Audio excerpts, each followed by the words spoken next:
So, after making Juma, or on the way there even, the junkies, the homeless marijuana junkies that I filmed, they didn't like being filmed. Hey, Issa, can you stop filming me, sir?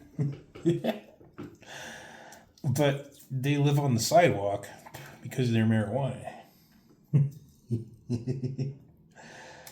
I was texting my cousin about this, and he's like, "Oh yeah, lots of marijuana in New Mexico, and Albuquerque is full of homeless." And I said, "Yeah, cause and effect. Marijuana legalization causes an increase the homelessness, the schizophrenia, the mental illness, etc." And so I texted him back and I said, "Why aren't the Muslims throwing the culprits responsible off of rooftops?" No reply. And that is curious. That is definitely a pattern that I've noticed amongst all three of the Abrahamic religions. They compromise their values because they have to pay the rent and stay out of jail.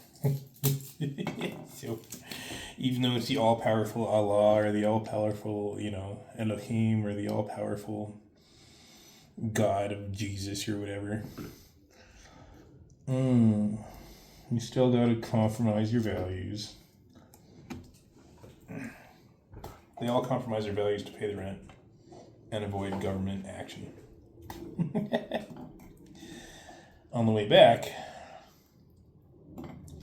the brown guy, the last one that I filmed, who had a tinfoil out, he had a marijuana joint and tinfoil pipe for, methamphetamines or crack or who knows what. On the ride back after Juma, he had multiplied. There was now three other junkies with him. So one brown man became two brown people three black people. He became five people, all doing drugs. And not just weed, but definitely weed. Gateway drug effect, All these cannabis legalization adverse effects are readily apparent anytime you go down these streets.